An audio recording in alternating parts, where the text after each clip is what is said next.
Hello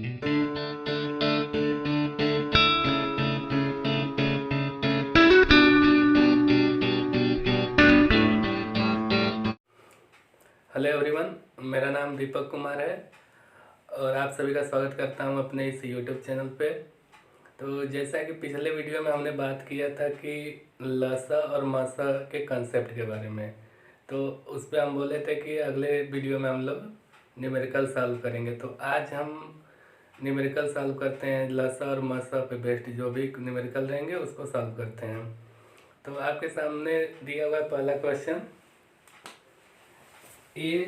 यदि A B C D क्या है, चार संख्याएं हैं, चार संख्याएं की वैल्यू दिया हुआ है। जैसे इसको ऑलरेडी ये गुणनखंड के फॉर्म में दे दिया है। जैसे हम लोग जैसे 6, 8, 12 का निकालना रहता था एलसीएम, तो क्या करते थे, इसको गुणनखंड के रूप में तोड़ते थे, जैसे 2 गुणे 3। तो इसमें दे रखा है पहले से ही कि ए जो है, ए को ऑलरेडी इसने तोड़ के रखा हुआ है कि 2 के पावर 5, 11 के पावर 3, 13 के पावर 4। उसी तरह देखिए बी को भी किया है, इसने गुणनखंड कर दिया है, 2 के पावर 4, 11 के पावर 4, 13 के पावर 5। सी को भी क्या किया है इसने, 2 के पावर 4, 11 के पावर 5, 13 के पावर 3। डी को भी इसने तोड़ रखा है गुणनखंड के रूप में, 2 के पावर 3, 11 के पावर 4, 13 के पावर 4। तो क्या एलसीएम निकालने का क्या तरीका होता था कि सबसे पहले हम लोग क्या करते थे, उसको गुणनखंड के रूप में लिख देते थे और जितने भी टर्म आए हुए हैं उसमें जो मैक्सिमम घात वाला रहेगा उसको काउंट करके चलेंगे और सबका मल्टीपल कर देंगे। तो इसमें देखिए कितने टर्म आ रहे हैं, देखिए 2 आ रहा है, 11 आ रहा है और 13, 2, 11 और 13, यही तीनों में आ रहे हैं टर्म। तो एलसीएम निकालने के लिए हम क्या बोले थे आपसे कि चेक करेंगे कि सबसे जो मैक्सिमम पावर वाला टर्म है उसको काउंट कर लेंगे। तो इसमें देखिए 2 का मैक्सिमम पावर इसमें कितना दिख रहा है पूरे टोटल में, तो आपको 5 दिख रहा होगा। देख लीजिए 2 के 5 इसमें, 4 है इसमें 4 है, इसमें 3 है, तो मतलब मैक्सिमम 5 वाला है। तो ये आपका 2 काउंट हो गया। फिर उसके बाद देखिए 11 वाले में कौन सा मैक्सिमम पावर है, यहाँ पे देख रहे हैं मैक्सिमम पावर 11 पे 5 है। इसी तरह 13 वाले में देख लीजिए मैक्सिमम पावर कौन है, तो 13 का देख लीजिए, तो यहाँ पे 5 है, यानी कि यही आपका एलसीएम हो गया। तो ऑप्शन में अगर दिया हुआ है, देखिए कहाँ ये कहाँ दिया हुआ है, तो हम इसको इस तरह से भी लिख सकते हैं, 2 इंटू 11 इंटू 13 इसके पावर 5, यानी कि ऑप्शन नंबर आपका ए सही है। तो इस तरह से आप पहला सवाल आसानी से कर लिए क्योंकि पहले से ही इसका गुणनखंड करके रखा हुआ था। अब नेक्स्ट क्वेश्चन देखते हैं दूसरा वाला क्या कहता है। तो दूसरा क्वेश्चन क्या कह रहा है, दूसरा क्वेश्चन देखिए भिन्न का मसा पूछा हुआ है, HCF 12/5, 21/6, 9/4, 18/3 का HCF निकालिए, यानी कि मसा निकालिए। तो हम पहले ही आपको जो 3 फार्मूला नोट कराए हुए थे उसमें भिन्न का एक मसा वाला दिए थे कि भिन्न का मसा बराबर क्या होता है। भिन्न का मसा कैसे निकालते हैं, ऊपर वाला जो अंश दिया रहता है उन सभी का क्या ले लेंगे हम लोग, अंश का मसा निकाल लेंगे, और नीचे जो रहता है हर, इसका निकाल देते हैं हर का लसा। तो इसमें देखिए अंश क्या क्या है, उसमें 12, 21, 9, 18, इनका मसा निकाल दीजिए। मसा निकालने का हम तरीका बताए हुए थे आपको कि 12 को आप क्या करेंगे, इसका गुणनखंड कर देंगे, 2 गुणे 3। 21 का क्या करेंगे हम लोग, 3 गुणे 7। 9 का क्या होगा, 3 गुणे 3। 18 का क्या होगा, 2 गुणे 3 गुणे 3। तो मसा कैसे निकालते थे, HCF है, मतलब ये हाईएस्ट कॉमन फैक्टर, जो कॉमन रहेगा उसी को ले लेंगे। ये तीन चारों में कौन कॉमन है? तीन। देखिए इसमें भी है, इसमें भी है, इसमें भी है, बाकी कोई चीज़ कॉमन नहीं है, तो इसका HCF हो गया 3। यानी कि ऊपर इन तीन, जब इस भिन्न का मात्रा लिया जाएगा तो ऊपर आ जाएगा आपका, यहाँ पे लिखेंगे 3, और हर का लसा 5, 6, 4, 3। ये तो छोटा सा है, इसका आसानी से LCM निकाल सकते हैं। कैसे निकालेंगे? इस तरह से ही निकाल लीजिए, भाग विधि से ही। 2 5 हो गया, 3 बार में चला गया, 2 3, 2 5 3 1 3 हो गया, फिर 3 बार में चला जाएगा, 5 3, ये आपका 1 हो गया, 1 हो गया, फिर 5 बार में। तो मल्टीपल कर देंगे इसका, 2 दूना के 4, 4 3 12 25 60, यानी कि यहाँ पे 60, 3/60। इसको और भी छोटा कर सकते हैं, 3/60 को छोटा कर देंगे तो आपका आ जाएगा 1/20। 20 के यहाँ 60 होता है, तो ऑप्शन आपका कौन सा दिख रहा है? ए। इस तरह से आप HCF भिन्न का भी निकाल सकते हैं। अब देखिए नेक्स्ट क्वेश्चन क्या कह रहा है, तीसरा वाला। दो संख्याओं का अनुपात 3 संबंधे 8 है तथा उनका जो मसा दिया हुआ है 7, तो उनका लसा क्या होगा? तो हम सीधे सीधे ऐसे प्रॉब्लम को करते हैं। कैसे? इस तरह से देखिए, दो संख्याएं दिया हुआ है, जैसे मान लीजिए कोई संख्या A है और दूसरी संख्या B है, इसका अनुपात इसने दे रखा है 3/8। जब इस तरह से दिया रहे तो हम सीधे मान लेंगे कि A बराबर कितना है आपका 3x है और B बराबर क्या है 8x है। जब इसका अनुपात निकालेंगे तो 3 संबंधे 8 ही हो जाएगा। अनुपात का मतलब क्या है कि 3/8, इस तरह से। तो इसका हम लोग, ये मासा दिया हुआ, लेकिन हम लोग इन दोनों संख्याओं का मासा भी निकाल सकते हैं। जैसे HCF इसका मतलब क्या होता है कि इसमें जो कॉमन रहेगा, इसमें क्या कॉमन दिख रहा है आपको? x कॉमन दिख रहा है, ठीक। और LCM निकालने की बात करें, LCM कैसे निकालते हैं? जो भी इसमें दिख रहा है टर्म, उसमें मैक्सिमम पावर जिस पे रहेगी वही लिख देंगे। तो इसमें देखिए 3 दिख रहा है, 8 दिख रहा है और x दिख रहा है, मतलब 3 पे 1 पावर है, 8 पे 1 पावर है, x पे भी 1 पावर है, बस। तो ये हो जाएगा 8 लिखे 24x। HCF ऑलरेडी यहाँ पे दे रखा है, HCF बराबर 7। चलिए 7 हो गया। LCM हमसे पूछा है तो 24 × 7 मल्टीप्लाई कर दिए, 7 से 28 हो गया, 7 दूना के 14, 14 2 16, 168। ये आपका आंसर हो गया। तो चलिए नेक्स्ट क्वेश्चन देख लेते हैं क्या कह रहा है। दो संख्याओं का लसा इसमें दे रखा है 48, दोनों संख्याओं का अनुपात भी दे रखा है, और आपसे पूछ कर रहा है कि संख्याओं का योग क्या होगा। तो अभी हम लोग पिछला क्वेश्चन जैसे सॉल्व किए थे, सेम उसी तरह ये भी है, ये भी रेशियो वाला ही है। तो पहले हम क्या करते हैं, रेशियो को ही बदल देते हैं। दोनों संख्याओं में 2/1 का 1 है, एक 2/3 है, यानी कि इसमें अगर हम 3 का मल्टीप्लिकेशन कर देंगे तो 3 × क्या हो जाएगा 2, यानी अनुपात ये है। तो पहली संख्या यदि A है, तो अभी हम पिछले वाले क्वेश्चन में किस तरह से किए थे, ये हो जाएगा आपका 3x, और B वाला जो मान रहे हैं तो वो हो जाएगा 2x। ये दोनों संख्याएं हो गई। तो क्या रखा है कि दोनों का लसा दिया हुआ है। अगर आपको इसमें दोनों का लसा निकालना है तो क्या करेंगे, तो इसी दोनों का लसा निकाल दीजिए, LCM। बताएं कि जितने टर्म आए उसको काउंट करेंगे और उसमें जो मैक्सिमम पावर रहेगा उसको काउंट करेंगे। इसमें देखिए 3 है, 2 है और x है, और इसमें सब में एक एक पावर दिया हुआ है। तो 3, 2 और x एक ही पावर है, यानी ये आपका 3 दूना के 6x।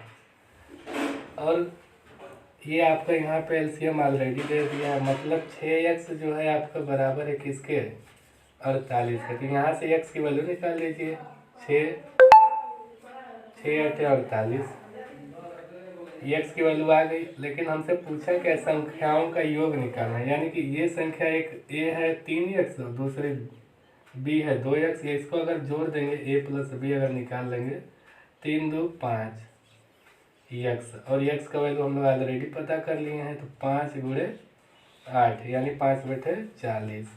तो ये आपका आंसर हो गया। देखिए 40 ऑप्शन बी। इस तरह से ऐसे सवालों को इस तरह से हम लोग सॉल्व कर लेंगे। तो आइए नेक्स्ट क्वेश्चन को देखते हैं क्या कह रहा है।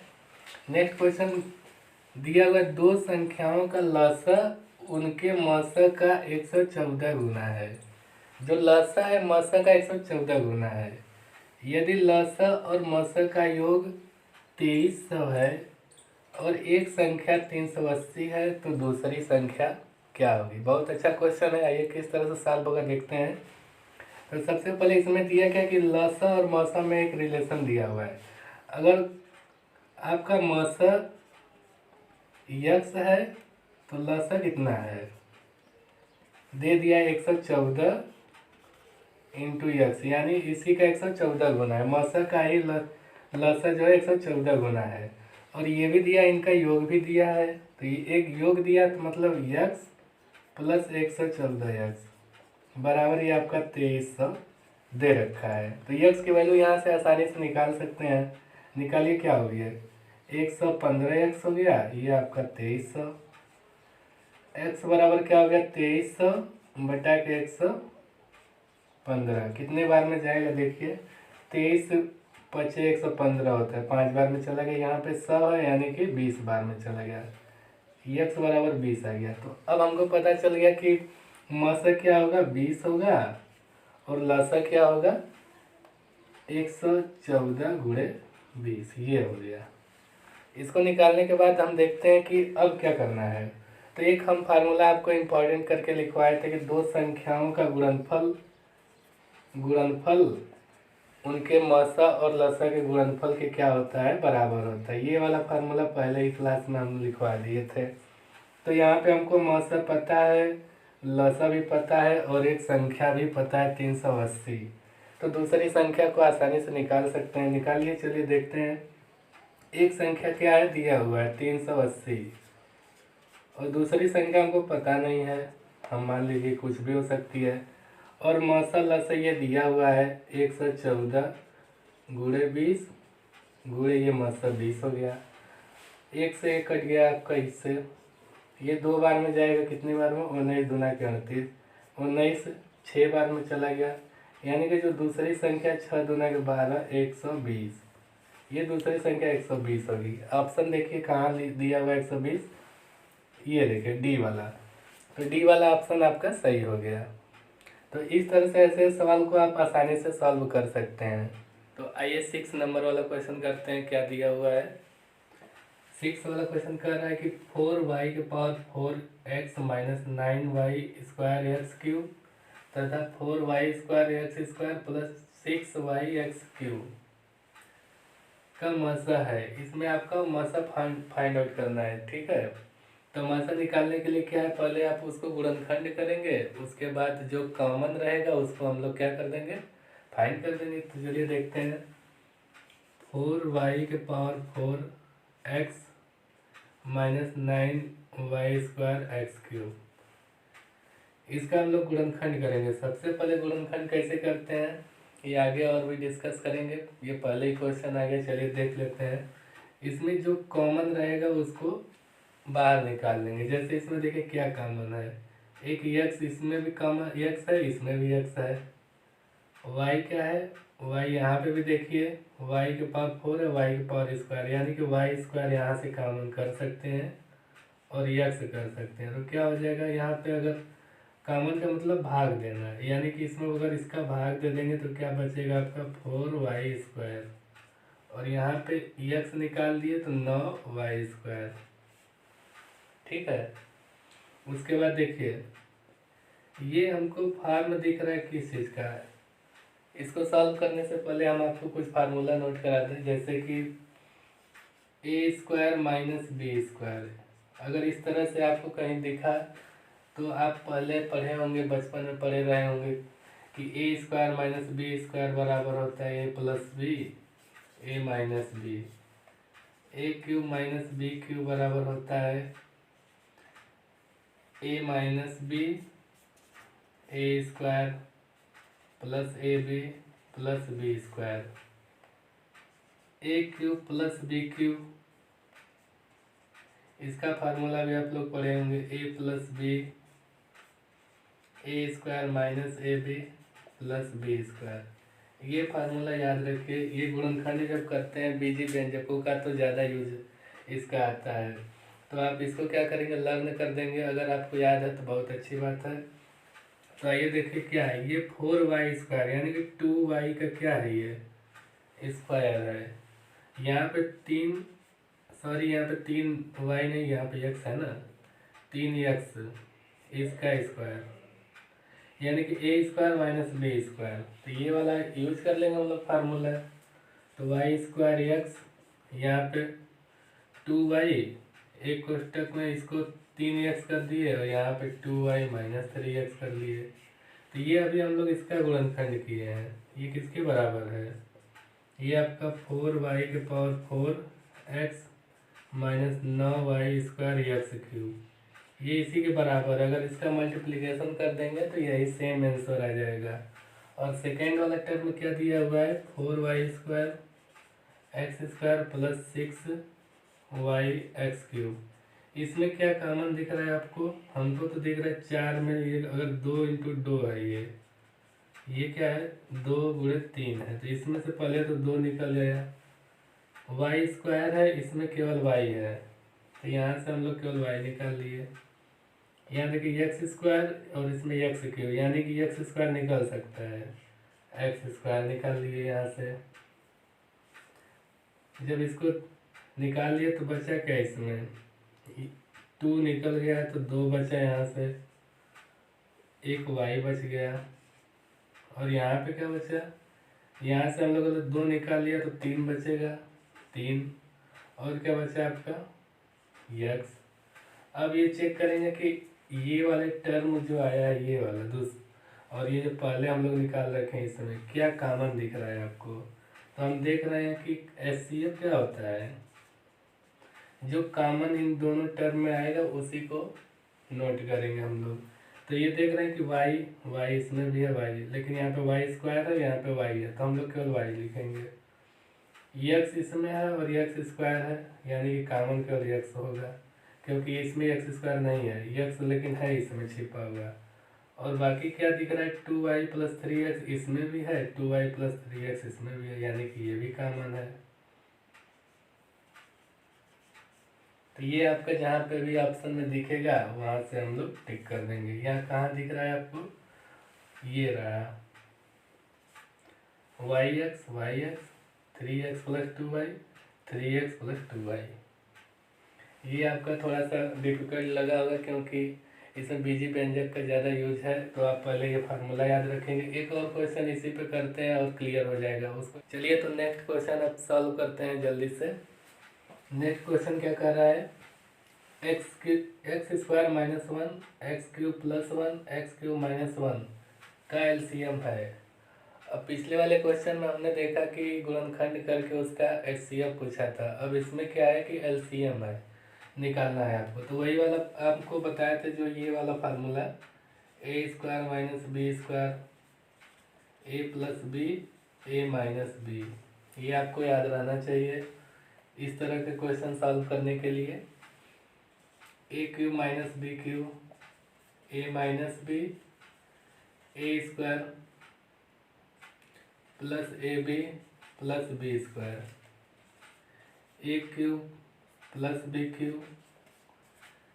a + b a² - ab + b²। ये तीनों फार्मूला का इसमें यूज होगा। चलिए देखते हैं कैसे यूज करते हैं। एलसीएम में क्या करते थे हम लोग, उसी तरह गुणनखंड करेंगे और जितने टर्म आए हैं उसका जो मैक्सिमम पावर वाला है उसको काउंट करते हुए उसका मल्टीप्लिकेशन कर देंगे, वही हो जाएगा हम लोग का एलसीएम। तो चलिए देखिए इसमें क्या है, x² - 1, इसको हम आसानी से तोड़ सकते हैं। देखिए 1 का स्क्वायर है x का और 1 का स्क्वायर तो एक ही होता है, यानी कि x + 1 और x - 1 हो जाएगा। सेम वो वाला देखिए x³ + 1 a³ + b³, एक को आप b मान लेंगे तो उसका 1 ही होगा, तो वो वाला फार्मूला ये थर्ड वाला लगा देंगे, यानी कि a + b, तो यहाँ पे a की जगह x है, x + 1 x square minus a b है तो यहाँ पे माइनस ए बी करेंगे तो एक्स ही आएगा, प्लस बी स्क्वायर यानी 1 हो गया, एक्स क्यूब माइनस 1, इसका करेंगे तो एक्स माइनस 1, सेकेंड वाला फार्मूला यूज कर लेंगे। ये तो हो गया हम लोग का गुणनखंड। अब एलसीएम क्या कहता है कि जो गुणनखंड किए उसका मैक्सिमम पावर वाले को लेके चलेंगे। जितने भी टर्म है इसमें कितने टर्म है, एक्स प्लस 1 ये वाला आया है, x minus 1, x square minus x plus 1 ये, x square plus x plus 1 ये, तो मान लीजिए 2 बार है तो कई बार काउंट कर ही रहे हैं हम लोग। X plus 1, x minus 1, x square minus x plus 1, x square plus x plus 1, ये हमारा हो गया एलसीएम। तो ऑप्शन में तो इसका कहीं दिया ही नहीं है कि इतना बड़ा एलसीएम हम लोग का, तो अब इसका मतलब ये और छोटा हो सकता है। कैसे होगा देखिए, एक्स प्लस 1 और यहाँ पे देखिए x square plus x plus 1, x minus 1, x square minus x plus 1। तो हम ये जो फार्मूला अभी डिराइव किए थे, एक्स क्यूब प्लस 1 बराबर x plus 1 x square minus x plus 1, तो ये एक्स प्लस 1 और ये वाला दोनों का अगर एक साथ रखते हैं तो ये क्या हो जाता है, एक्स क्यूब प्लस 1 ये हो जाता है हमारा। अगर इसको और इसको एक साथ रख देंगे तो ये हो जाएगा आपका एक्स क्यूब माइनस 1। अब देखिए एक कोष्टक में ए plus b a minus B, यानी कि देखिए ए plus b a minus B का मतलब ए स्क्वायर माइनस बी स्क्वायर। यहाँ पे ए की जगह क्या है, एक्स क्यूब, और बी की जगह 1, तो अगर इसका स्क्वायर कर देंगे तो क्या हो जाएगा, एक्स की पावर 6, 1 का तो 1, ये आपका आंसर हो जाएगा। ये आपका ऑप्शन में कहाँ पे दिया हुआ है, ये रहा।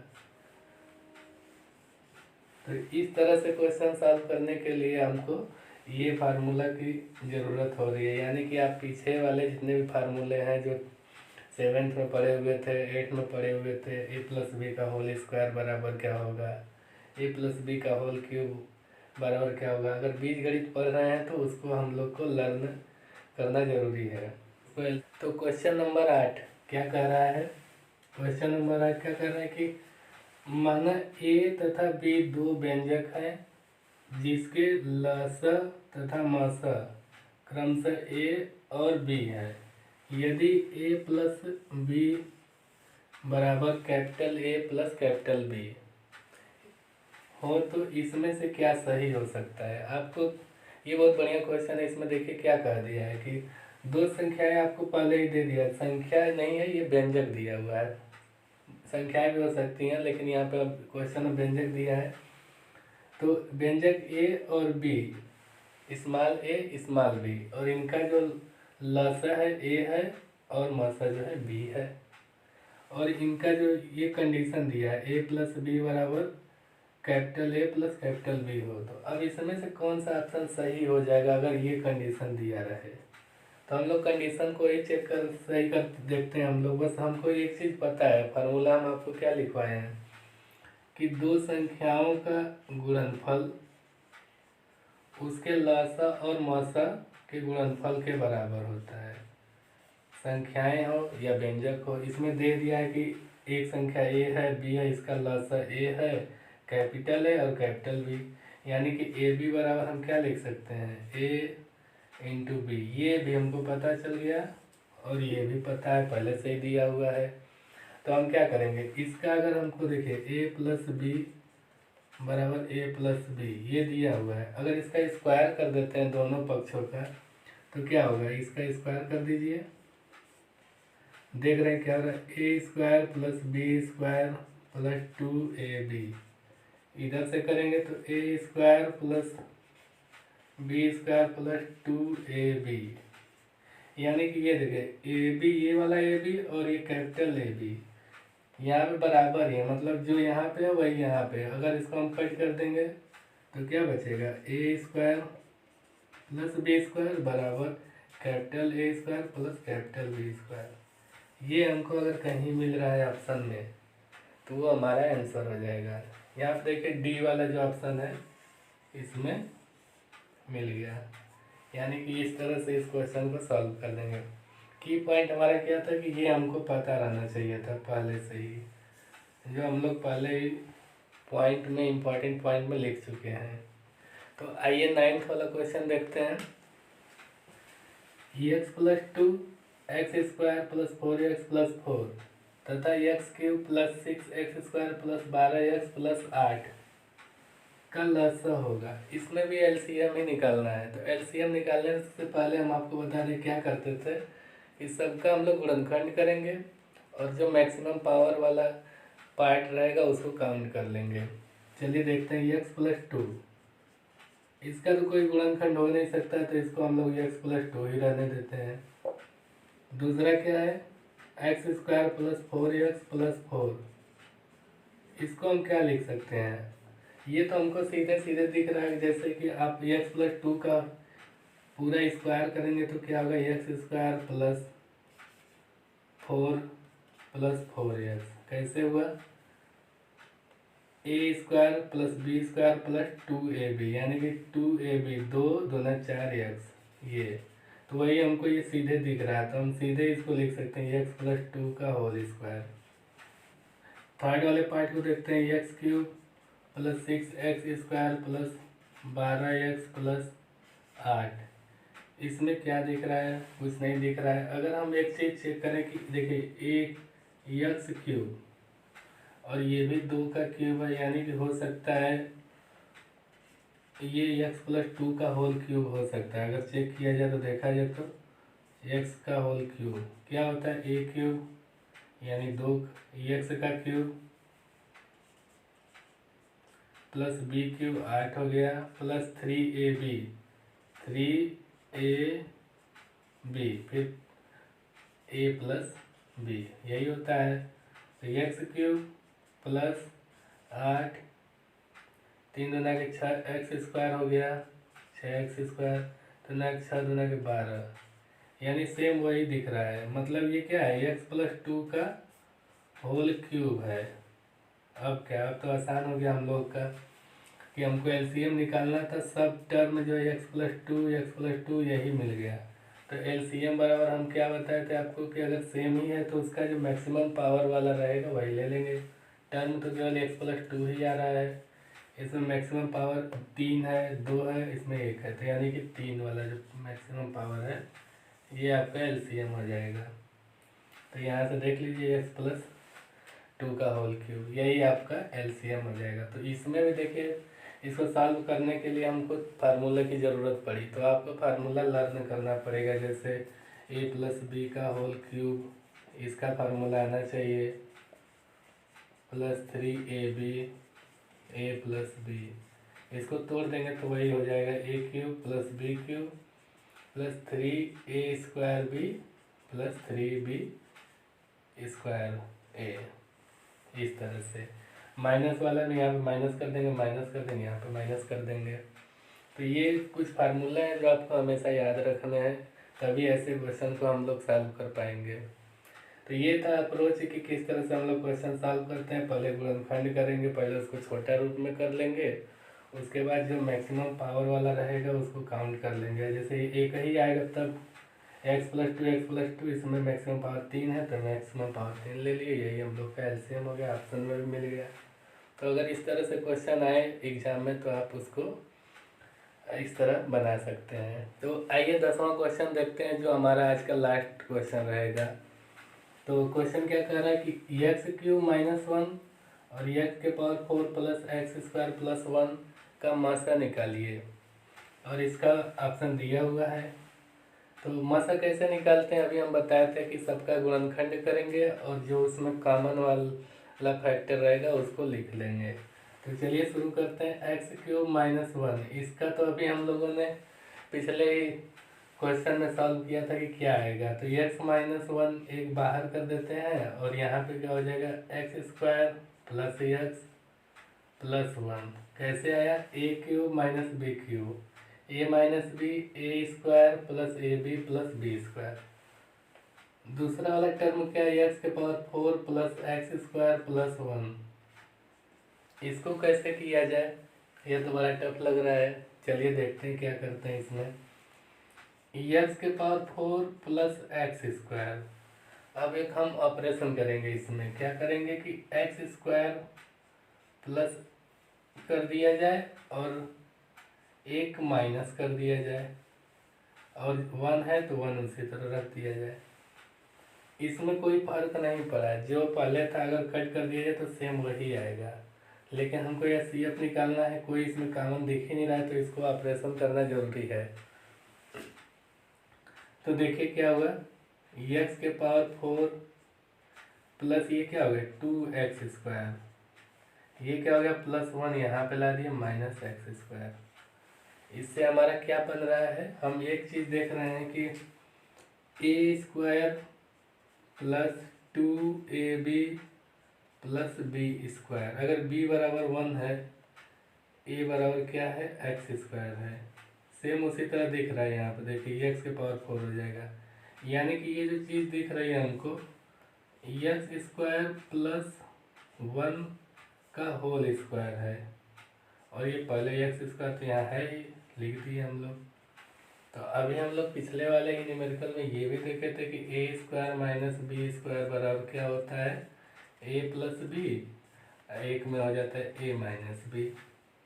तो वही a, ये पूरा टर्म a हो गया, ये b हो गया, तो यानी कि x² plus 1 plus x² plus 1 minus x, ये किसके बराबर आया है, एक्स के पावर 4 प्लस x² प्लस 1। अब हम दोनों में देखिए क्या कॉमन दिख रहा है, कोई कॉमन दिख रहा है, x² प्लस x प्लस 1 इसमें भी है, x² प्लस x प्लस इसमें भी है, यानी कि HCF क्या हो गया हम लोग का, जो दोनों में कॉमन रहेगा वही ना, x² प्लस x प्लस 1। तो आपका HCF क्या हो गया x² प्लस x प्लस 1। यहाँ पे हमको मिल गया, मार दिया आंसर। तो ठीक है, हम लोग आज 10 क्वेश्चन सॉल्व किए। आई होप आप सभी लोग को समझ में आया होगा। डिस्क्रिप्शन बॉक्स में आप मेरा नंबर है, कांटेक्ट कर सकते हैं अगर कोई भी प्रॉब्लम हुई तो इसमें। और नेक्स्ट आने वाले लेक्चर में हम अगला टॉपिक लेंगे, जो भी बीजगणित का अगला टॉपिक होगा वो नेक्स्ट लेक्चर में ही बता देंगे कौन सा टॉपिक है। पहले हम लोग बात किए थे कि बीजगणित पहले ख़त्म करेंगे, उसके बाद हम लोग जियोमेट्री में जाएंगे, फिर उसके बाद किस में जाएंगे, अरिथमेटिक एंड स्टैटिक्स में। इसमें क्या है कि आपको इतने क्वेश्चन से काम नहीं चलेगा, आपको प्रैक्टिस करनी पड़ेगी। ये तो हम केवल आपको आइडिया दे दिए कि आप इस तरह से सवाल आएंगे, आप आसानी से ये कॉन्सेप्ट लगा के यूज करेंगे। तो ठीक है, प्रैक्टिस करते रहिएगा। प्रीवियस ईयर जितने भी हैं आप उसको लगा लीजिए इस टॉपिक से रिलेटेड। जब नहीं आए तो हमसे कांटेक्ट कर सकते हैं। Thank you.